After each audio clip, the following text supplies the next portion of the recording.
Muito bem, pessoal, feliz quinta-feira!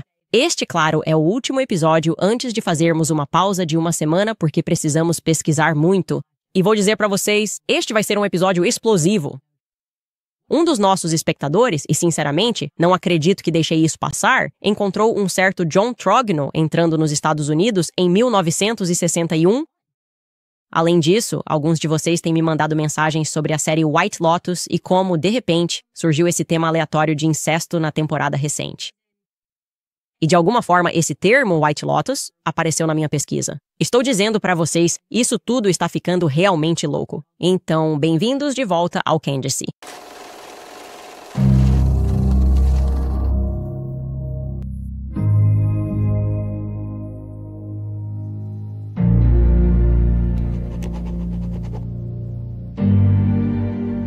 Para ser honesta, louco nem começa a descrever. É insanamente cósmico tudo o que está acontecendo no mundo. Então, primeiro vou explicar essa expressão que usamos nos Estados Unidos, porque sei que temos muitos espectadores internacionais. Existe uma expressão nos Estados Unidos, um cachorro atingido vai uivar. Certo, um cachorro atingido vai uivar.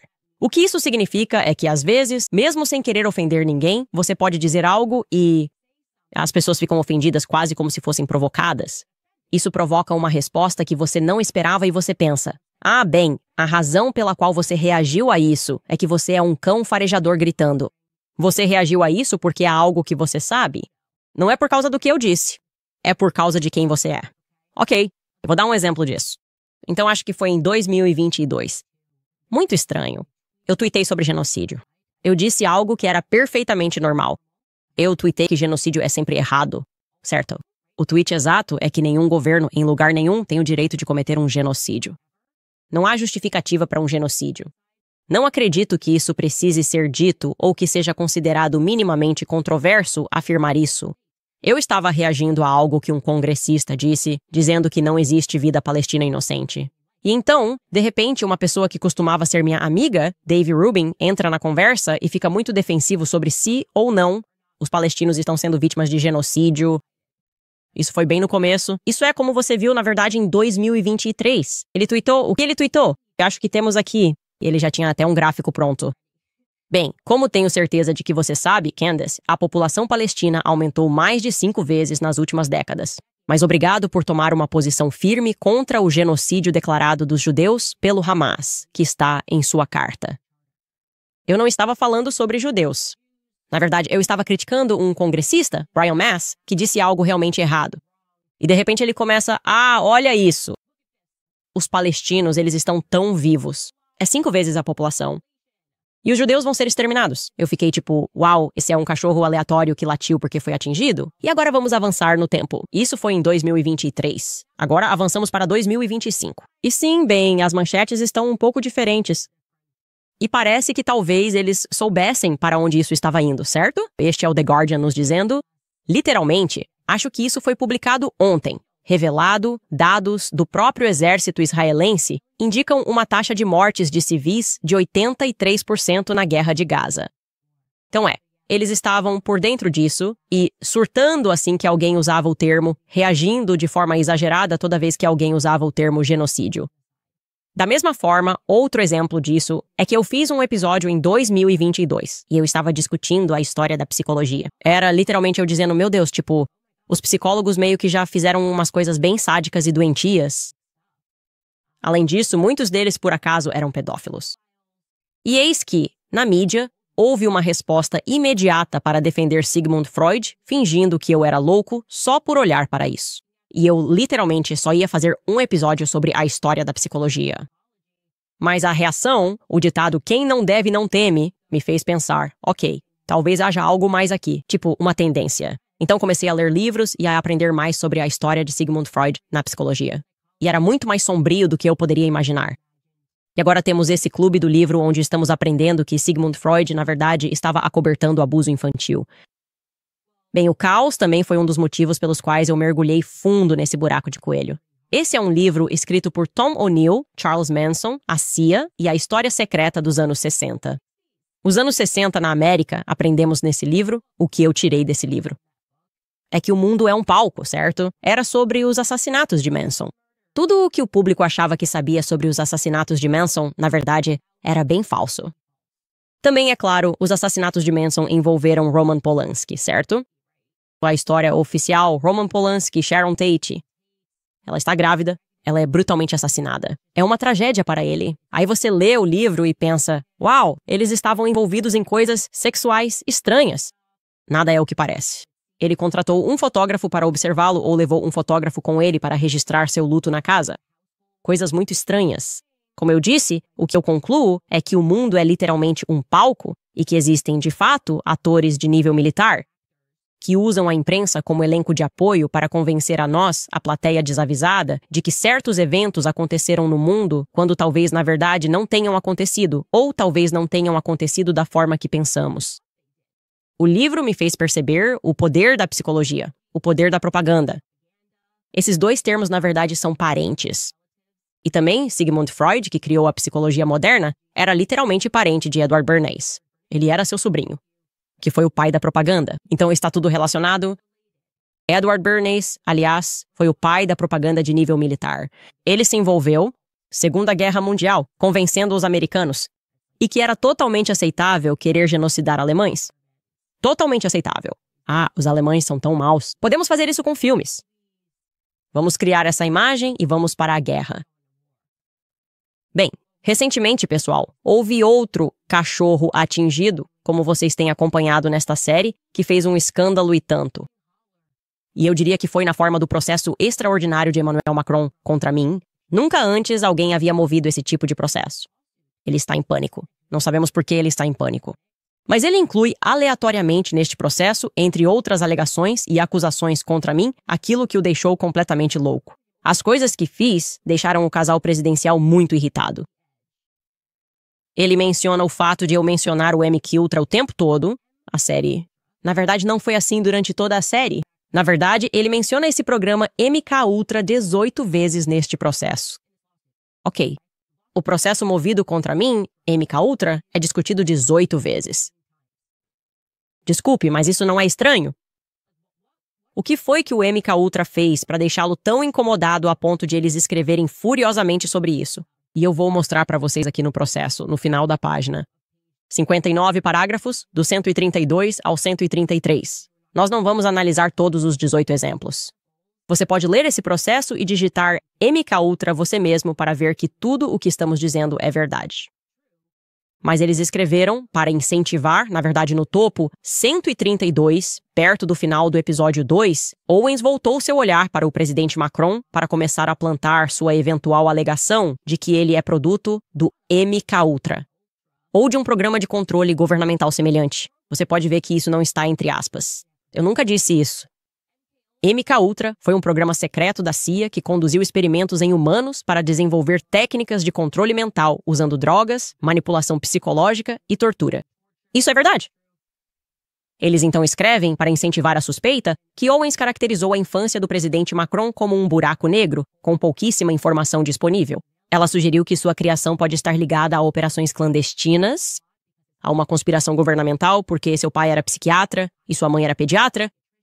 Owens fez referência ao livro Caos sobre o programa MKUltra da CIA e disse aos espectadores que seu conteúdo era relevante à medida que avançamos nesta série, aprendendo sobre alguns programas governamentais que envolviam muitos psiquiatras. Tudo se encaixa. Sim. Por que você fica tão irritado comigo? E o que eu realmente fiz foi falar sobre o fato de que durante toda a infância de Emmanuel Macron, ele ficou isolado. Ok, os colegas se manifestaram e disseram que ele era um solitário, ele estava sempre sozinho. Ele falou e disse que era muito estudioso, se perdia nos livros com a avó. E então eu falei sobre como um dos objetivos do programa MKUltra era isolar indivíduos para ver como eles reagiriam após ficarem isolados. Quero dizer, era uma época sádica. Os anos 60 foram simplesmente uma época sádica. Deixei claro que não temos ideia se o programa se tornou global ou não. Sabemos que a maioria dos arquivos geralmente foram criados e apagada, efetivamente destruída pelo governo, porque eles não queriam que as pessoas soubessem o que estavam investigando. Era tudo sobre controle da mente. Por que Macron está chateado? Porque o regime e Emmanuel estão chateados porque mencionei isso no segundo episódio desta série. A série é sobre sua esposa ter nascido homem? Você está se concentrando tanto no programa MK Ultra que ele é mencionado honrosamente 18 vezes neste processo sobre tudo o que estou alegando. Por que isso levou o casal a ficar tão sério? Bem, você deve se lembrar que alguns dias atrás, alguém viu uma foto que achou que poderia ser de Jean-Michel Dragnot, certo? Mostrando aqui um ao lado do outro, eles disseram: estou assistindo a um documentário, olhando esse perfil lateral e veja, parece que poderia ser ele. Agora estou olhando para isso e vou te dizer o que vejo com meus olhos. Podemos colocar isso de novo, Skylar. À direita, você vê que parece alguém como um estudante, certo? E que está escrevendo, e sim, a linha do cabelo pode parecer semelhante, mas honestamente nós não sabíamos. Nós não sabíamos. Mas, dado o processo extraordinário e sem precedentes que está sendo movido por esse casal contra mim, nós vamos atrás de toda e qualquer pista disponível, certo? Queremos agora chegar à verdade real. Ainda não terminamos com essa série. Essa série precisa se tornar a minha vida porque ele está ameaçando toda a minha existência, certo? Eles querem me processar até eu deixar de existir. Por quê? Por relatar sobre um livro? Isso não faz o menor sentido. Como eu disse, nós não tínhamos certeza. Estamos apenas seguindo pistas. E, novamente, Brigitte, como sabemos, afirmou de forma bastante misteriosa, em uma entrevista de 2018 que passou muito tempo durante a infância nos Estados Unidos, que tinha boas lembranças dos Estados Unidos, que comemorou a chegada do homem à Lua com americanos. Então isso significa, para deixar claro, que o nome dela é Brigitte Marie Trogneux. Deveríamos ser capazes de encontrar Brigitte Marie Trogneux tendo entrado nos Estados Unidos nos anos 60 diversas vezes. Mas não conseguimos encontrar Brigitte Brie. Também não conseguimos encontrar Jean-Michel Trogneux em nenhum lugar do Manifesto dos Estados Unidos, o manifesto de navios que estamos acostumados a consultar. E eu quero que vocês saibam disso. O sobrenome Trogneux é incrivelmente incomum. É quase como se, quando você começa a analisar a história, ela só existisse exclusivamente na região de Amiens e arredores. Nem mesmo é popular em toda a França. É apenas naquela região norte. É aí que você começa a ver todos esses trônios. E da mesma forma, nos Estados Unidos, nós realmente decidimos fazer uma busca. Há uma pessoa nos Estados Unidos, vivendo nos Estados Unidos, que tem o sobrenome Trogneux. Ok, algum indivíduo aleatório que estamos presumindo não ter relação com essa história. Então pensamos, ok, quais são as chances de realmente conseguirmos encontrar Brigitte, Jean-Michel? Procurei em todo lugar, tentei Jean-Michel, John Trogneux e nada apareceu. E então, ontem, recebemos um e-mail explosivo. E estamos apenas no começo disso, pessoal, então tenham paciência enquanto eu levo vocês por essa história. Claro, existe a possibilidade de estarmos cometendo alguns erros. Esta é uma investigação em aberto. Se cometermos erros, vamos corrigi-los no futuro. Agora vou proteger a identidade da pessoa e não vou ler o nome para que ela não seja processada desnecessariamente pelo presidente da França. Eles disseram: Caniche, estou supondo que você viu que um Jean-Marie Trogneux entrou nos Estados Unidos na década de 1960. E eu respondi: não, com certeza eu não vi. Ver que um Jean-Marie Trogneux entrou nos Estados Unidos na década de 1960? Esse é exatamente o período que estamos procurando por Jean-Michel Trogneux, e esse não é um sobrenome comum. E eles me dizem: sim, está no site do Departamento de Justiça. Está em um documento nos arquivos nacionais. Você pode ver que um certo Jean-Marie Trogneux entrou nos Estados Unidos. E ele está listado como um membro da tripulação que está a bordo de um navio de carga francês em 27 de agosto de 1961. Ok. Então Jean-Michel teria 16 anos e não temos nenhum vestígio dele durante esses anos, certo? Não sabemos para onde Jean-Michel foi. Também não sabemos realmente para onde a primeira-dama foi quando passou um tempo na América. Este é Jean-Marie, e podemos lhe mostrar este documento, podemos puxá-lo para cima. Você pode ver ali embaixo. Jean-Marie, aqui diz os 4 últimos dígitos do passaporte. É 3.408, e que ele era um lubrificador. E sim, em outro lugar, descobrimos que acreditamos que eles vieram de Le Havre, França, que é um porto e também uma cidade na França, e que fizeram uma parada na Colômbia Britânica. Então, canadenses, se vocês estiverem prestando atenção, essa parada, a propósito, foi em 25 de agosto, 2 dias antes, em 1961, eles estavam na Colômbia Britânica. E então eles terminaram esta viagem aqui, agosto 27º. E então desembarcam em Seattle. Ok. Muito interessante. Ok. esta é uma equipe, e agora estamos na costa oeste. Vou presumir novamente que esse indivíduo deve ser parente porque sabemos que Marie é seu sobrenome. Esse é o nome do pai, Jean-Michel Marie Trong Ngo. Ainda é o nome do meio de Brigitte, Brigitte Marie Trong Ngo. Ok? Então é interessante. Mais uma vez, é durante os anos desaparecidos de Jean-Michel Tronho. Além disso, o que aprendemos com esse documento quando o examinamos é que o capitão do navio se chama Guy Choplin. Certo? Choplin. E eu vasculhei tudo que pude encontrar sobre esse indivíduo. Só conseguimos encontrar uma foto disponível deste capitão neste obscuro resumo da Marinha. E Skylar, você tem que me lembrar. Sim, é Michigan. Certo, você pode ver bem ali. Ele fala sobre o MS Michigan, este resumo da Marinha. Você pode ver ali no lado esquerdo que é aquele é o capitão Guy Choplin, recebendo uma foto. Vou ler para você a legenda. Está em letras pequenas, então tenha paciência comigo. O capitão Guy Choplin, comandante do novo MS Michigan da French Lines, recebe uma foto emoldurada do porto de Seattle de uma delegação da Câmara Júnior de Comércio de Seattle. A embarcação, construída na França, está em sua viagem inaugural para a costa do Pacífico. Participaram das breves cerimônias. E então nos diz que é Charles MacLeod, que é Rolanda Luna, que está segurando a foto do lado esquerdo. E então temos o capitão Choplin, que não está olhando para cima, então não conseguimos ter uma ideia muito clara de sua aparência, embora ele esteja olhando para frente. E também um certo Donald R. Tate, Corporação Geral de Navios a Vapor Limited, é a General Pacific Coast Freight Agents para a linha. A foto foi um presente da Comissão Portuária de Seattle. Agora, uma coisa sobre a qual tenho uma dúvida é sobre essa General Steamship Corp. Eles não são os donos do navio. Isso até faz sentido, aliás. Eu sei, para ser bem honesto com vocês, absolutamente nada sobre navegação. Então estou ansioso pelas dicas que vão chegar em massa. Vocês provavelmente conseguem até olhar para aquela foto e para a roupa que ele está usando e me contar coisas, não é?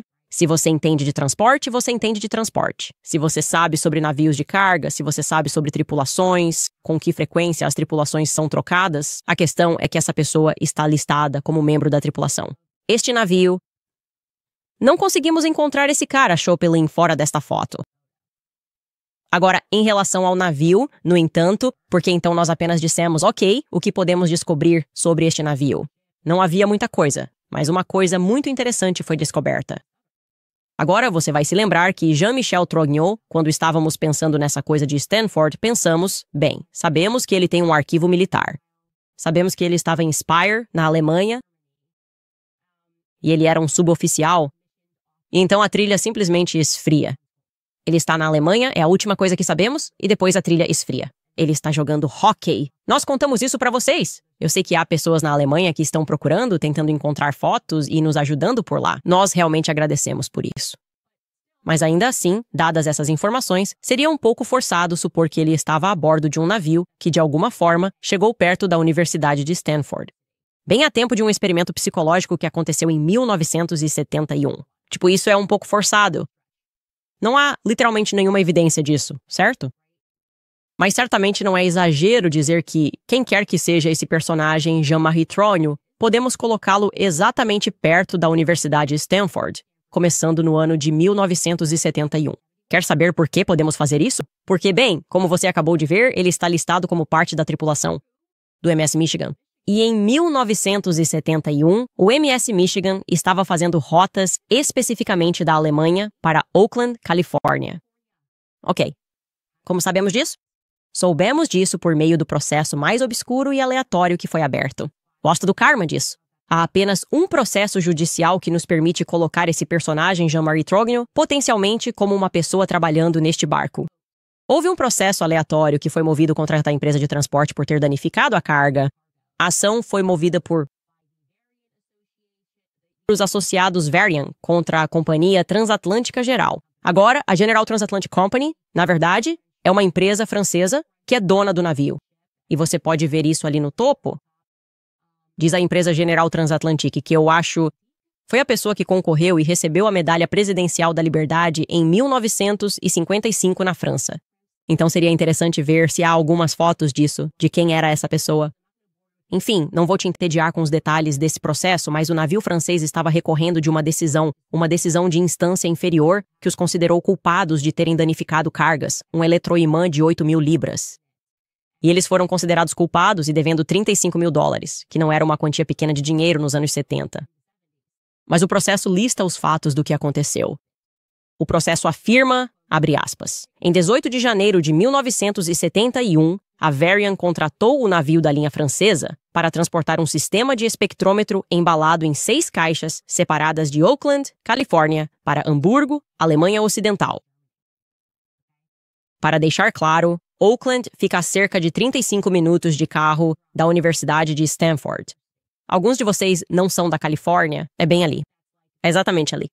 Eu já falei, fui para Oakland, desci de carro, falei na Universidade de Stanford. Você meio que pode fazer tudo isso?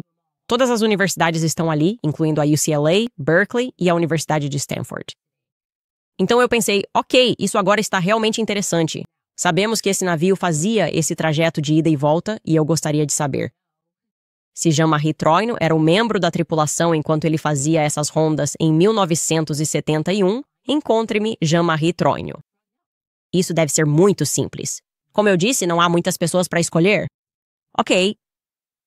Agora quero dizer algo sobre o experimento de Stanford porque muitos de vocês nos enviaram e-mails sobre essa foto. Como eu disse, parece que ele está tomando notas. E vocês estavam dizendo, antes de mais nada, devo avisar que todos os nossos mundos estão convergindo. E voltando àquele livro, Caos que, por algum motivo, não podemos discutir sem irritar o presidente da França. Bem, lembro que a Universidade de Stanford foi mencionada algumas vezes, especialmente em relação ao MKUltra. O experimento MKUltra, como o presidente diz, foi essa operação psicológica secreta conduzida pelo Dr. Alegre Oeste. Tipo, esse é o vilão dos vilões, o Dr. Alegre Oeste. E quando você lê isso, livro, você fica tipo, nossa, não consigo nem com os anos 60, não confio em nada que venha dos anos 60. Bem, curiosamente, Jolly West, segundo a reportagem de Tom O'Neill, foi para a Universidade de Stanford. Ele fez uma bolsa de estudos na Universidade de Stanford em 1966. Ok, então sabemos com certeza, com base nesse livro, que havia estudantes de Stanford, estudantes de pós-graduação, que estavam trabalhando com Jolly West. Tudo o que aconteceu naquele livro, não vou recapitular tudo, mas ele te conta nesta página de Caos, que no final do outono de 1966, Jolly West chegou a São Francisco para estudar hippies e LSD. A Bay Area havia presenciado uma migração sem precedentes de jovens de classe média junto com uma explosão do uso recreativo de drogas. West sentiu que precisava testemunhar isso em primeira mão. Ele conseguiu uma bolsa do governo e tirou 1 ano sabático de seu cargo de professor na Universidade de Oklahoma, nominalmente, para fazer uma bolsa de estudos em Stanford. Embora aquela universidade não tivesse nenhum registro de sua participação em um programa lá. Então é como se ele tivesse ido para lá e feito uma bolsa, mas não há registro disso, o que, se você leu Caos, sabe que todos os registros foram destruídos. E se não fosse pelo fato de que aquele jornalista, Tom O'Neill, começou a vasculhar arquivos obscuros da universidade, Jolly West, até o dia em que morreu, negou ter qualquer envolvimento com o MKUltra. E infelizmente para ele, então apareceu Tom O'Neill e ele expôs toda a história. Então ele era muito bom em apagar seus rastros. Até que os encontrou em uma caixa que Jolly West havia doado. Não me lembro se foi para a UCLA ou para qual universidade foi depois da morte dele. Postumamente, havia toneladas de caixas e Tom O'Neill teve o trabalho de vasculhá-las. Enfim, por último, quero destacar outra coisa interessante. Muito do que o público foi informado sobre o experimento de Stanford era mentira, certo? Houve acusações de má-fé, de atuação intencional, porque eles queriam dizer que conseguiram uma resposta específica por terem feito esse experimento. E você deve se lembrar, eu mencionei esse cara, David Eshelman, que também era conhecido como John Wayne do experimento. E ele finge que, eu não fazia ideia de que seria um guarda. Mas então, no segundo dia, eu simplesmente me tornei mais brutal. E eu gostei disso. E foi sádico. E foi tipo, eu simplesmente entrei no personagem. Ele é muito exagerado e parece um ator. Vou deixar você assistir esse trecho novamente bem rapidinho. Todo dia eu pensava, bom, o que podemos fazer para intensificar o que fizemos ontem? Como podemos construir em cima disso? Por que você queria intensificar as coisas? Acho que por 2 motivos. Um era porque eu realmente acreditava que estava ajudando os pesquisadores a entender melhor o comportamento humano. Por outro lado, era algo que me interessava pessoalmente. Sabe, não posso dizer que você sabe, não gostei do que estava fazendo. Talvez, sabe, ter tanto poder sobre esses pobres prisioneiros indefesos, talvez, de certa forma, você acabe gostando um pouco disso. Então, para deixar claro, ele era um ator. Ele estava cursando uma graduação em atuação e, de fato, é um ator formado. E enquanto o público era informado de que esses participantes também não se conheciam, sabe, nós apenas colocamos um anúncio no jornal e recebemos uma resposta. E então passamos por uma avaliação e escolhemos aqueles que achamos que seriam mais adequados. Na verdade, eles se conheciam. E enquanto David Eshelman corre por aí, recebe toda a atenção e fala sobre como adorou e entrou rapidamente no papel, ele conhecia outro participante que, por algum motivo, foi meio que negligenciado. Filmes foram feitos sobre esse experimento e ninguém queria falar com John Marks, que foi uma das pessoas que participou desse experimento. E ele dizia que esse experimento, do qual participamos, o que o público sabe, foi uma mentira. É fraudulento. Agora, como eu sei que ele disse isso? Bem, porque eu encontrei um tópico no Reddit. Ele fez um ama no Reddit. Ok, ama significa pergunte-me qualquer coisa. Agora, a primeira coisa que você vai pensar é Reddit do Kansas. Não sabemos se é ele. Errado. Sabemos que é ele porque, para provar que é ele fornece um link dele, ele fornece sua carteira de motorista da Califórnia, que diz que ele está em Sausalito, Califórnia. Ele também ergueu uma placa que dizia Guarda Prisional 3, 6, 15 e disse Vocês podem ver que este sou eu de verdade. E então, só para ter certeza absoluta, tripla certeza. Na verdade, eu fiz uma comparação lado a lado do rosto dele. Encontrei a foto dele do ensino médio porque sou meio obcecado, em um anuário. E consegui determinar porque ele deixa claro que é o mesmo indivíduo. Então esse cara era legítimo. Era o John Mark. E o que ele diz nesse ama do Reddit de 11 anos atrás? A primeira coisa que ele quer que as pessoas saibam é que o guarda ruim do turno da noite, o David Eshelman, era um amigo meu do ensino médio, ele escreve...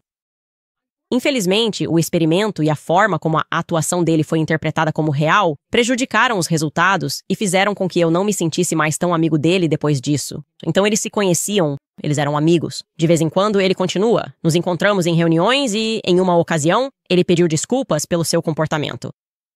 Depois ele continua e escreve, e isso fica realmente interessante. O prisioneiro que foi retirado do experimento por um colapso era o irmão mais novo de um dos meus amigos. Ok. Então agora, percebemos que 3 deles, e potencialmente mais, se conheciam. E ainda mais porque ele escreve, mas eu nunca tive qualquer contato posterior com ele. Quando ele foi removido, ele foi substituído por um novo prisioneiro que, na verdade, era um estudante de pós-graduação que trabalhava com Philip Zimbardo, que é o cara que conduziu todo o experimento, e que foi colocado como um infiltrado para descobrir o que os prisioneiros estudantes estavam planejando. Esse novo prisioneiro, que também era estudante de pós-graduação, também era um conhecido meu, então, embora eu não o tenha delatado, e tenho certeza de que nenhum de nós deveria saber que ele fazia parte da equipe de pesquisa, nem seu histórico foi divulgado, pelo que eu saiba. Eu sabia quem ele era? Ok, porque isso se torna muito interessante. Então ele está dizendo que, como aprendemos pelo que foi divulgado, algumas pessoas desistiram do experimento. Essas pessoas disseram que estavam atuando. Uma das pessoas disse que estava atuando. E agora ele está dizendo que houve essa troca de prisioneiros que não foi relatada, onde um estudante de pós-graduação, uma espécie de bruxa, entrou e se tornou um prisioneiro, mas na verdade ele era um infiltrado que estava trabalhando sob as ordens de Philip Zimbardo. Agora, essa parte é interessante porque muitos de vocês nos enviaram e-mails sobre o prisioneiro número 2093, achando que esse prisioneiro no experimento da prisão de Stanford se parecia muito com Jean-Michel Dragnot. Mas, novamente, não achamos que isso fosse possível, porque naquele enquadramento de perfil, o sósia do JMT claramente não é um prisioneiro. Tipo, ele está escrevendo anotações, não está com a roupa certa de prisioneiro, e então, de repente, há muitas imagens em tons de cinza em que parece que poderia ser o JMT. Mas, em outras imagens, ao longo do experimento, esse prisioneiro parece uma pessoa totalmente diferente. Tipo, aqui ele tem cabelo loiro comprido, e eu fico pensando, por que eu sinto que são 2 pessoas diferentes? Tipo, às vezes ele está mais pesado e às vezes não está. Então eu meio que deixei isso de lado. A aparência, assim como a mudança na aparência, parece estranha. Mas agora esse cara está dizendo, tipo, não. Eles trocaram quem eram os prisioneiros. Que eles enviaram um infiltrado. E quem sabe o que aconteceu? Porque o Zimbardo basicamente trancou os arquivos. Muitos de vocês disseram, os nomes deles... Nós encontramos aqui os nomes das pessoas que participaram do experimento. Não, ele diz no livro dele que usou nomes diferentes para proteger suas identidades. E ele nunca divulgou de fato a lista completa dos indivíduos, os 24 estudantes que, segundo nos disseram, não se conheciam e participaram desse experimento. Então, eu não sei. Eu não sei o que pensar aqui, mas agora estou muito interessado. Tem muita coisa acontecendo agora. Para deixar claro, pode não ser nada. Pode não ser nada. Como vimos durante as crônicas da Kamala, quando começamos a investigar as coisas, às vezes você quer que algo se encaixe e pode até parecer que encaixa, mas aí você está errado. E se estiver errado e tivermos mais informações, seremos os primeiros a informá-lo. Certo.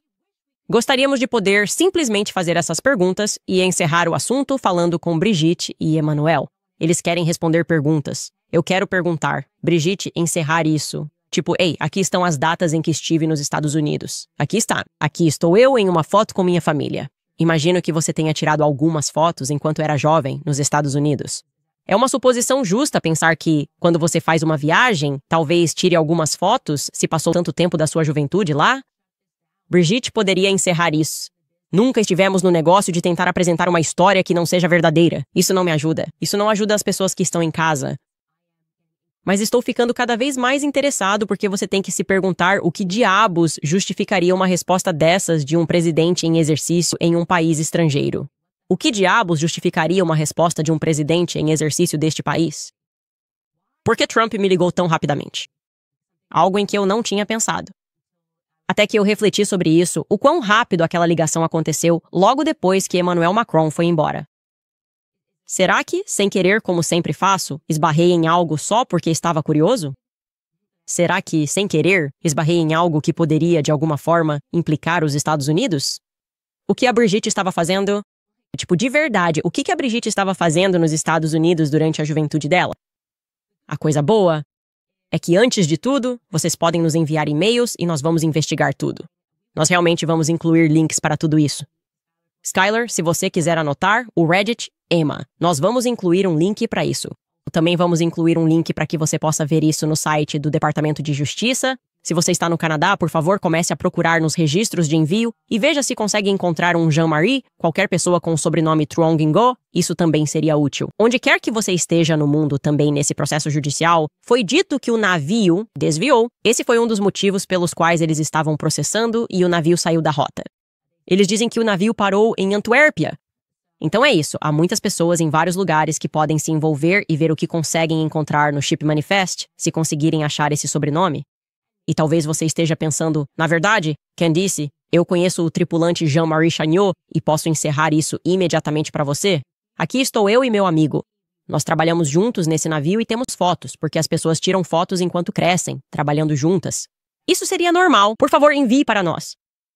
Queremos saber. Estamos morrendo de vontade de saber. Acho que essa é realmente a pista mais empolgante, esse Jean-Marie Trugnon.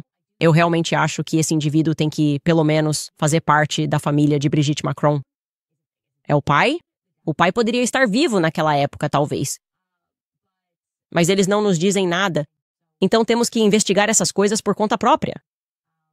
Além disso, tem outra coisa que quero acrescentar aqui que achei interessante.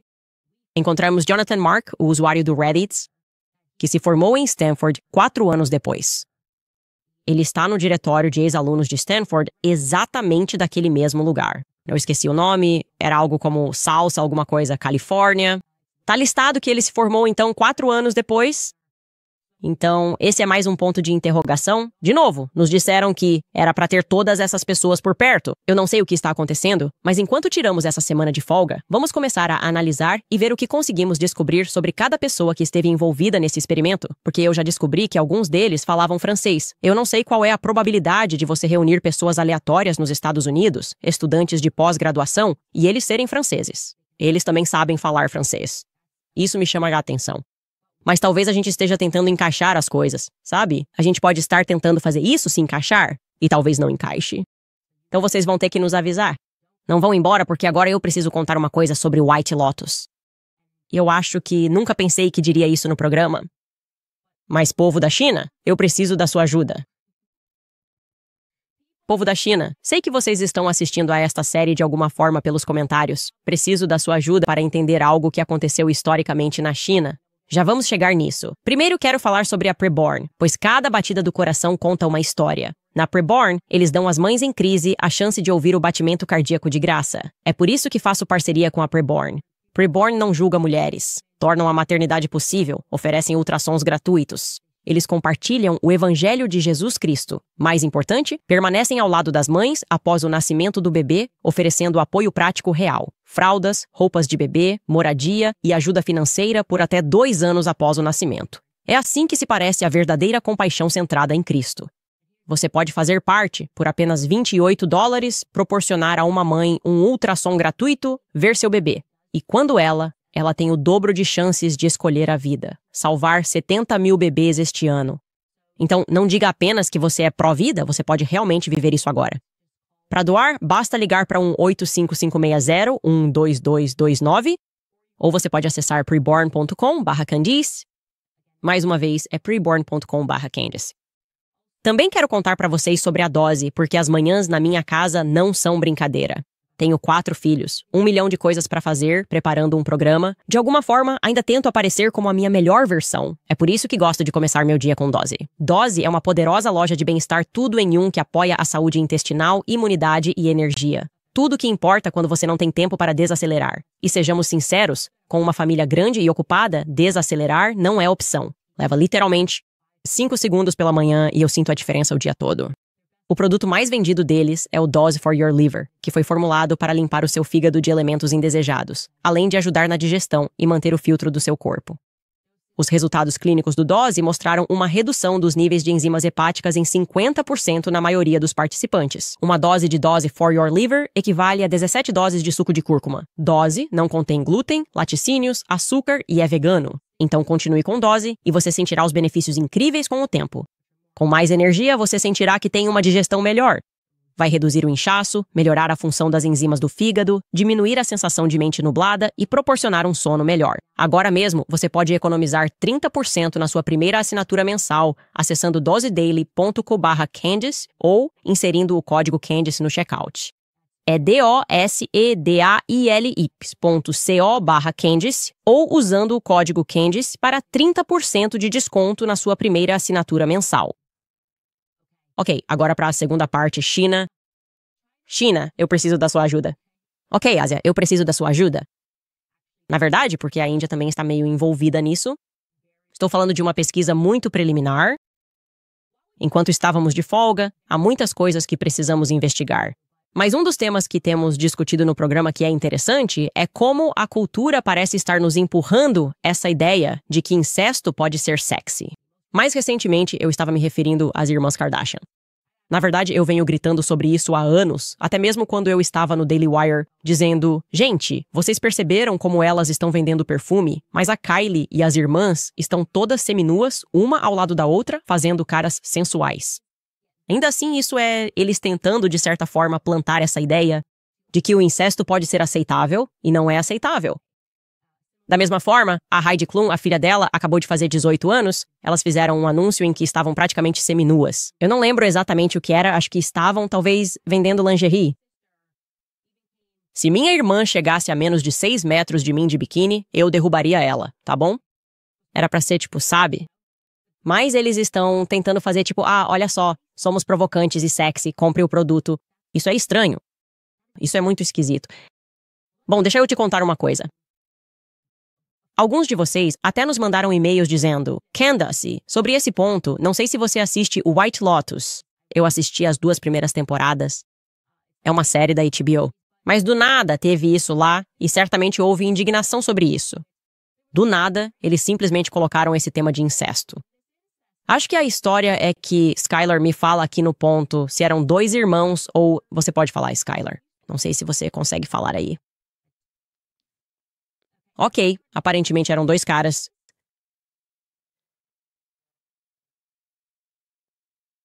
Certo, então aparentemente teve uma cena de beijo entre 2 irmãos que aconteceu nessa série de grande sucesso.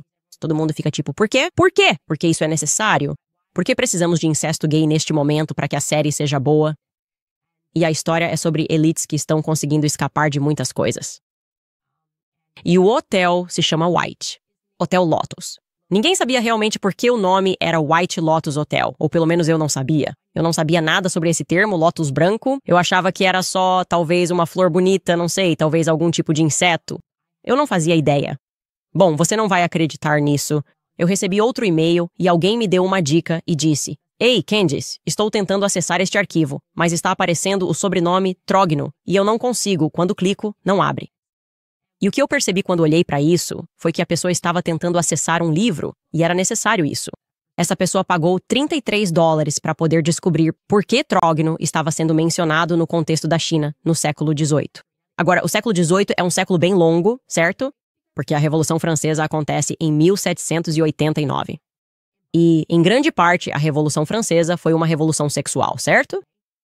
E neste livro eu vou realmente ler para vocês. Me deem um segundo porque eu o baixei, é muito caro, e eu vou contar para vocês o que ele nos diz.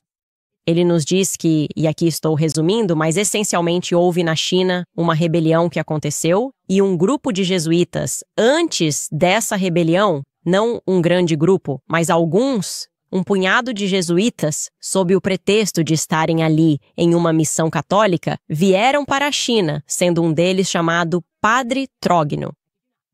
Não estou brincando. O nome completo é Padre. François Théodore Trogno veio para a China. E então, este livro nos diz rapidamente que os católicos foram acusados de serem membros da Lotus Branca. E eu pensei, ok, isso é interessante. O que é a Lotus Branca? E então descobri que houve uma grande rebelião que aconteceu na China. Ela foi chamada de Rebelião da Lotus Branca.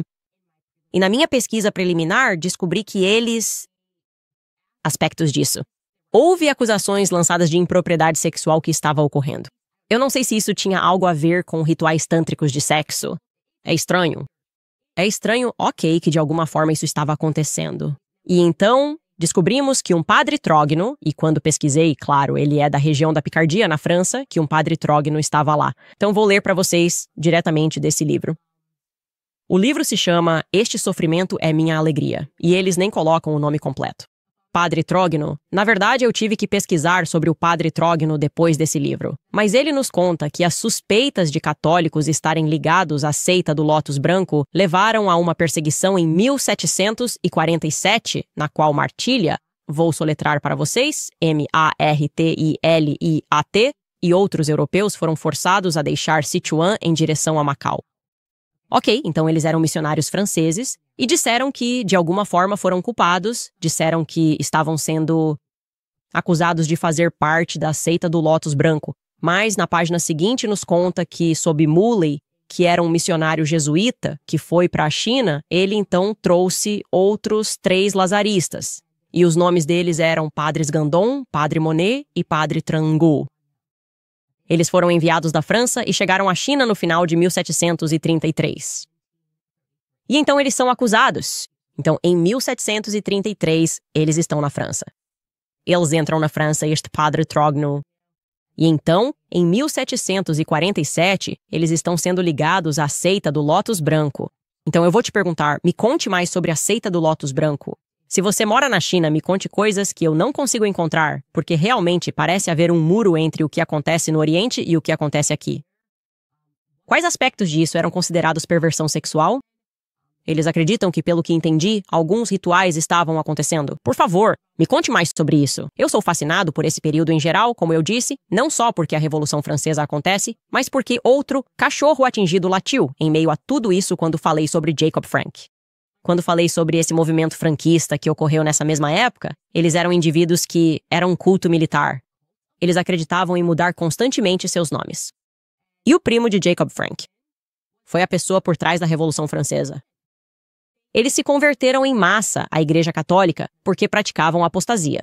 Então, a melhor maneira de derrubar seus inimigos é por dentro. Então, fingir que você é piedoso, que é católico, e depois destruir a igreja por dentro, todos esses são fatos disponíveis. Você pode pesquisar isso.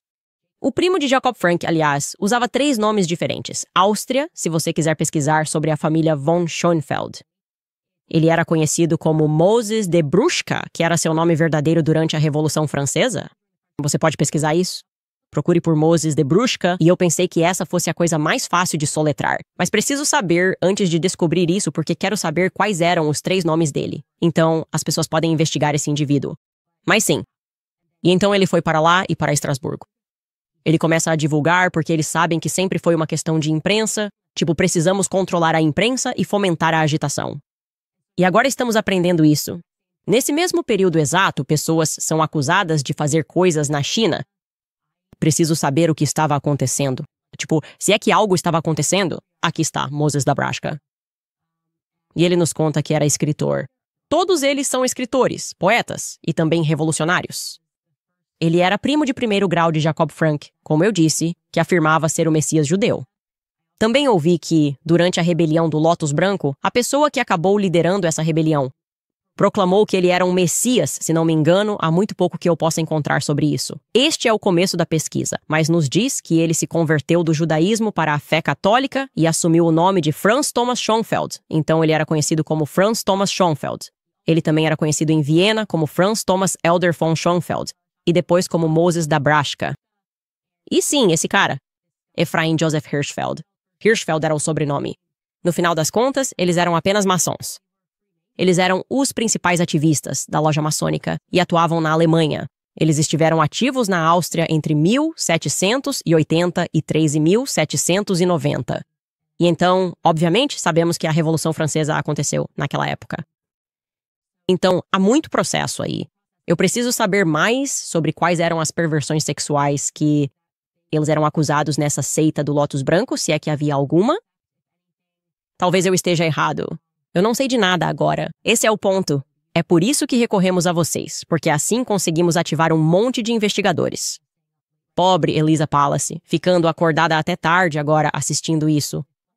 Acho que eles realmente acreditavam que eu estava trabalhando com russos, com o governo russo, assim como com políticos de extrema-direita em vários países. E de verdade, eles, quando passarmos por esse processo judicial, vão perceber que são apenas mães e pais preocupados com o que está acontecendo no mundo, agora, em todo o mundo, que estão enviando informações, fazendo a devida diligência, que sabem de algo porque foram marinheiros ou capitães, ou têm acesso porque sabem pesquisar e acessar arquivos mais rápido do que eu. Eles não sabem como responder? Verdade. Eles não a reconhecem. Eles não reconhecem interesse genuíno porque foram tão falsos a vida inteira, certo? Quando toda a sua vida se torna uma mentira cuidadosamente tecida, você realmente se sente atacado ao ver algo que é verdade, que está surgindo de forma orgânica. Você nem entende algo que pode crescer organicamente porque toda a sua vida é inorgânica. É exatamente isso que está acontecendo agora no Palácio do Eliseu. E então, pessoal, muitos temas que abordamos hoje, mas vai exigir o esforço de todos nós. Então, por favor, enviem e-mails para tipscandiceowens.com com tudo o que vocês conseguirem encontrar. Mais uma vez, deixando claro para vocês, alguns de vocês estão me enviando nomes de pessoas que estão no experimento. Ele deixou muito claro que usou pseudônimos. Então, se você disser Prisioneiro 2093, Tom Williams, essa pessoa, na verdade, nunca foi identificada. E como sabemos agora, havia prisioneiros que trocavam de lugar. Então, estamos tentando encontrar os nomes reais. Se você participou desse experimento, talvez John Mark, e quiser falar, eu não sei se você ainda está vivo. Vou investigar isso. Tudo faz parte da nossa pesquisa. Estamos explorando, como eu disse no início do programa, todas as pistas disponíveis, porque agora precisamos finalmente chegar à verdade sobre o que aconteceu com Jean-Michel Draganol. Certo, pessoal? Antes de responder suas perguntas e comentários, podem ter algumas. Vou falar com vocês sobre a Pure Talk, porque quantas vezes já ouviram a expressão, se não está quebrado, não conserte. Isso é ótimo. Esse conselho funciona para a maioria das coisas, mas não para um celular. Com o tempo, a bateria do telefone perde a carga, o processador não acompanha e, geralmente, ele já caiu no chão algumas vezes. Felizmente, graças a Pure Talk, seu celular é algo que você pode substituir. Quando você muda para a Pure Talk este mês, eles te dão um Samsung Galaxy A36 de graça com um plano qualificado de $35 por apenas $35 por mês para ligações, mensagens, internet e ainda um Samsung grátis. Com Gorilla Glass, bateria o dia todo, rede 5G confiável, Pure Talk é ganho para todos. Você ganha ao reduzir sua conta de celular pela metade. Eles ganham contratar americanos e ajudar veteranos. Faça a mudança em 10 minutos. Acesse puretalk.com Owens para garantir seu celular grátis hoje. Mais uma vez, é puretalk.com Owens para mudar para a minha operadora e para a operadora dos Owens e a Pure Talk. Também quero lembrar vocês sobre a American Financing, porque se você tem vivido no cartão de crédito só para cobrir compras, gasolina e contas, sabe que essas taxas de juros são cruéis. Por que continuar pagando 20% ou mais aos bancos quando você pode ligar para meus amigos da American Financing? Eles têm taxas de hipoteca na casa dos 5% e mostram como você pode manter mais dinheiro suado no bolso e fora das mãos das administradoras de cartão de crédito. A American Financing está ajudando proprietários a economizar, em média, $800 por mês, usando o valor acumulado da casa para quitar dívidas, sem taxas iniciais, compromisso e uma ligação de 10 minutos para um consultor de hipoteca. E aqui está o problema. Se você começar hoje, poderá adiar 2 pagamentos de hipoteca colocando dinheiro em suas mãos. Não espere. Ligue para American Financing 8007-951210. Novamente, ligue para 8007-951210 ou você pode visitar americanfinancing.net Owens. Esse é americanfinancing.net Owens. Tudo bem, pessoal, vamos ver o que vocês estão pensando. Vocês provavelmente são como eu ontem à noite quando eu estava tipo... O que está acontecendo? Tanta coisa acontecendo. Ok, antes de tudo, temos Ozzyco. Obrigado, aliás, pela doação. Canis, obrigado pelo seu compromisso em falar a verdade. Sua voz alcança muito além do Sacrace. E estamos todos atentos aqui de Sydney, Austrália. Que sua voz continue iluminando lugares escuros e que você esteja sempre protegido na verdade e no amor. Obrigado, espero vê-lo em breve enquanto aguardamos essa decisão da Suprema Corte. Os governos estão vindo atrás de mim. E eu tenho ficado tão confusa sobre o porquê, porque eu realmente sou uma pessoa legal e não estou envolvida em nenhuma conspiração. Ninguém está me financiando para fazer nada, exceto as pessoas que estão aí fora nos apoiando. E eu não sei. Eu tenho fé nas pessoas, de verdade. Tipo, eu penso, nós conseguimos fazer isso. Eu não tenho o dinheiro, mas vamos conseguir, com vocês me apoiando assim, e as pessoas comprando e apoiando meu próximo livro e tudo mais. Vamos conseguir encontrar uma forma, porque não podemos continuar deixando eles fazerem isso. Tipo, nós vamos te esmagar e arruinar sua vida. E vamos te empobrecer por falar a verdade, porque não queremos que você fale. Tipo, alguém precisa tomar uma atitude. Alguém realmente precisa tomar uma atitude. Abdullah escreve, e obrigado, Abdullah, essa também foi uma doação muito generosa. Extraditem Tom Alexandrovich para o ZEUA. Sim, esse é o israelense que foi preso em Vegas. E sim, Pam Bondi simplesmente não conseguiu ir rápido o suficiente para condenar isso, como ela fez quando um estudante sionista foi levemente empurrado em um campus universitário. Essa foi a pior coisa que ela já viu. Mas isso entretide o que podemos dizer? O zoológico de Drea Lee. Obrigado, creio eu, da Califórnia. Você está escrevendo aquele SPEO, o experimento da prisão de Stanford.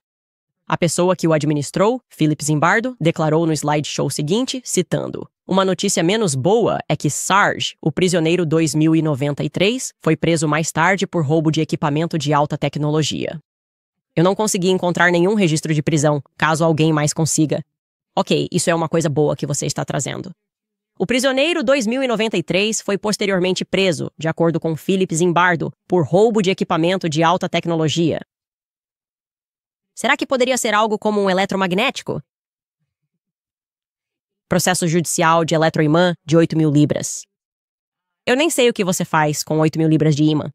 Estou brincando aqui. Eu sei que isso depois vai simplesmente aparecer em um processo judicial futuro. Ah, você a acusou de ser essa pessoa. Não, só estou dizendo que é interessante que eu não saiba, literalmente, o que você faz com 8.000 libras de imã.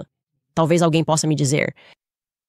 Agronaut, escreve Argonaut. Os elogios constantes de Trump a Israel parecem genuínos.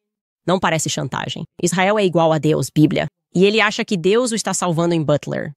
Foi um sinal divino para fazer o que Israel exige. Esta é a expiação dele. Não poderia discordar mais de você. Obviamente, não é genuíno quando você está nos manipulando sobre Jeffrey Epstein. Era genuíno quando ele achava que era uma missão. Ele não teria problema nenhum em nos contar sobre Jeffrey Epstein, porque não há como ele achar que sua missão dada por Deus, é proteger um pedófilo condenado. Então eu rejeito veementemente a ideia de que isso está sendo motivado apenas porque ele sente que é sua expiação na vida. Ele tem medo de algo nos arquivos. Podemos especular sobre o que é. Não temos realmente uma ideia clara do que seja, mas não acho que seja Deus salvando ele. Heartless escreve, Ei, Candace, Hollywood está tornando o incesto mais palatável ou romantizando isso também em House of the Dragon, Game of Thrones e Um Pequeno Favor, entre outros. Por que livros e filmes de ficção precisam de um tema de incesto? Eles não precisam. Mas como sabemos, a cultura é, como já foi estudado, a forma de infectar mentes. Não se esqueça da Netflix. Os parentes de Sigmund Freud fundaram a Netflix, certo? É isso que eles fazem. Eles conhecem o poder da televisão. Eles estão literalmente nos contando uma visão, dizendo que está tudo bem. É por isso que aquele livro, Hollywood Babylon, é tão significativo. É por isso que eles transformam pessoas em estrelas e fazem com que as estrelas façam coisas que parecem absurdas, porque sabem que isso vai criar seguidores, já que as pessoas vão olhar para elas e adorar as estrelas.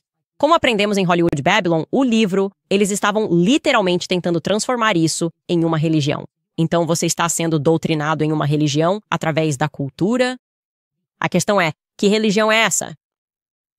Que religião é essa que quer que homens sejam mulheres e mulheres sejam homens? E quer nos fazer glorificar o incesto como um tema? Que religião é essa exatamente? A coisa mais próxima que consegui encontrar disso seria Jacob Frank, os franquistas que estavam por trás da Revolução Francesa. Isso seria o mais próximo que consegui encontrar que imita isso. Apostasia, mentir, propaganda, escrever, publicar, mudar de nome como ciganos, infiltrar-se e praticar incesto como um direito. Isso era cabalístico. Isso é apenas um fato. E eles não gostam que você fale sobre isso. Então talvez devêssemos parar de falar sobre isso ou tirar uma semana de folga para pesquisar e voltar com tudo quando retornarmos com Becoming Brigitte, segunda temporada. Preparem seus motores, pessoal! Estou de novo em contato com Xavier Pussar. Isso vai ficar muito interessante. Certamente não era o que eu acho que Emmanuel Macron pensava que iria acontecer. Emmanuel Macron, eu ainda o vejo assim. Eu o percebo como uma vítima, de verdade, e não consigo imaginar o que seja. Acho que você não sabe fazer nada além de atuar. Acho que quando se chega a esse ponto, tendo atuado, como sabemos, durante toda a sua vida, começando quando Brigitte foi atrás de você, se alguém chegasse e dissesse, corta, acho que você poderia sentir que nem sabe mais quem é. Como assim? Isso é o que eu sempre fiz. E por isso eu tenho empatia pelo garoto de 14 anos que estava naquela escola, que estava atuando. E só posso imaginar, tipo, eu não sei. Eu nem sei como você conseguiria colocar o gênio de volta na garrafa. Então você está lutando contra mim porque você precisa aceitar que essa realidade é real, que tudo o que aconteceu com você está bem. Ler o livro do Sigmund Freud, que estou lendo atualmente, O Ataque à Verdade, que estou lendo no meu clube do livro, realmente me faz perceber que as vítimas podem se tornar as mais fervorosas defensoras de seus opressores. Essa é a realidade. Quero dizer, a forma como você defendeu e o Elie, o palácio tentou mentir quando vimos Brigitte Macron colocar as mãos em você fisicamente. É impressionante. Seu instinto foi proteger a pessoa que te agrediu e mentir para o público, manipular o público.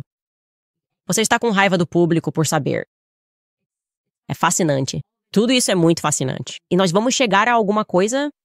O que é essa coisa? Eu não sei. Pessoal, enquanto estamos fora, se vocês estão gostando disso e querem investir na nossa série, por favor acessem candaceowens.com, cadastrem-se, comprem uma camiseta com a hashtag #FreeEmmanuel para apoiar este processo. Porque eles têm dinheiro. Muito dinheiro. E nós não temos. Isso é só. Esses são apenas os fatos. Para eles nunca acaba e eles sabem disso. E eu vou continuar esperançosa. Além disso, se você não puder, porque às vezes as pessoas estão passando por um momento financeiro difícil, reze por nós. As orações funcionam. Eu acredito que elas têm nos mantido protegidos e seguros. E assim como eu tenho rezado para que coisas, informações simplesmente caiam no nosso colo para que possamos chegar à verdade disso antes mesmo de entrarmos no tribunal. E eu acho que estamos um passo mais perto. Quem é Jean-Marie Trognon? Esperamos ter mais informações para vocês quando a segunda temporada de Becoming Brigitte estrear em pouco mais de uma semana. Nos vemos lá!